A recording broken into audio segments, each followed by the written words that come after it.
Advance YouTube channel में आप सभी का स्वागत है। जानिए 12वीं महारत्न कंपनी में शामिल आरईसी के बारे में, साथ ही जो 11 अन्य महारत्न कंपनियां हैं उनके बारे में हम जानेंगे। और महारत्न कंपनी का दर्जा प्राप्त करने के लिए क्या क्राइटेरिया होती है, तो जानते हैं आरईसी के बारे में। आरईसी का फुल फॉर्म है रूरल इलेक्ट्रिफिकेशन कॉरपोरेशन लिमिटेड, अर्थात भारत के विद्युत क्षेत्र में एक अग्रणीय सार्वजनिक अवसंरचना वित्तीयन कंपनी है। विद्युत मंत्रालय के अंतर्गत केंद्रीय क्षेत्र का एक नवरत्न उद्यम है ये आरईसी। यह महारत्न कंपनी का दर्जा पाने वाली देश की 12वीं कंपनी बन गई है। अभी तक महारत्न में केवल 11 कंपनी थी। आरईसी के महारत्न के दर्जे के साथ कुल महारत्न कंपनियों की संख्या 12 हो गई है। आरईसी लिमिटेड को मिला महारत्न कंपनी का दर्जा। यह सार्वजनिक क्षेत्र की कंपनी आरईसी को Maharatna central public sector enterprises CPSC का दर्जा मिल गया है। आरईसी महारत्न का खिताब पाने वाली 12वीं कंपनी है।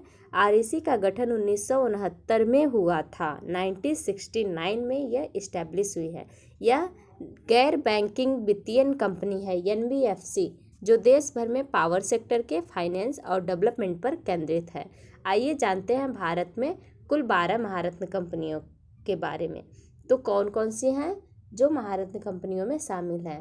सेल, ओएनजीसी, एनटीपीसी, आईओसीएल, गेल, भेल, बीपीसीएल, सीआईएल, एचपीसीएल, पीजीसीआईएल, पीएफसीएल और आरईएल रूरल इलेक्ट्रिफिकेशन लिमिटेड।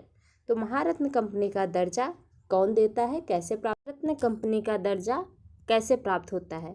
तो सार्वजनिक क्षेत्र की महारत्न कंपनी को महारत्न कंपनी का दर्जा केंद्र सरकार के भारी उद्योग और सार्वजनिक उद्यम मंत्रालय द्वारा प्रदान किया जाता है। इसकी शुरुआत वर्ष 2009 से हुई थी। अप्रैल 2010 में सर्वप्रथम सेल को महारत्न कंपनी का दर्जा प्रदान किया गया था। महारत्न एक उपाधि है जिसका उद्देश्य सार्वजनिक क्षेत्र के केंद्रीय उपक्रमों सीपीएससी को बढ़ने तथा विश्व की बड़ी कंपनी के रूप में विकसित करना है।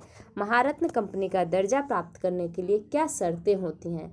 तो पहले, कंपनी नवरत्न में शामिल हो, शेयर बाजार में सूचीबद्ध हो, पिछले 3 वर्षों में कंपनी का औसत वार्षिक कारोबार जो है वह 25,000 करोड़ से अधिक हो, पिछले 3 वर्षों में कंपनी का औसत वार्षिक कुल मूल्य 15,000 करोड़ से अधिक हो, साथ ही कंपनी का पिछले 3 वर्षों का औसत शुद्ध जो लाभ है नेट प्रॉफिट वह 5,000 करोड़ से अधिक हो।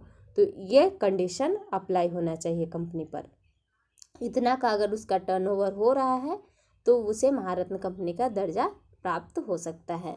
इस प्रकार हमने जाना कि 11 महारत्न कंपनियां जो सूचीबद्ध हैं और 12वीं महारत्न कंपनी का दर्जा जिसे प्राप्त हुआ है आरईएल को, और महारत्न कंपनी का दर्जा प्राप्त करने के लिए क्या शर्तें हैं, साथ ही कौन इनको महारत्न कंपनी का दर्जा देता है। तो प्लीज़ वीडियो को ज़्यादा से ज़्यादा शेयर करें और ऐसी ही अच्छी खबरों को आप अपने फ़ोन पर तत्काल प्राप्त करते रहें।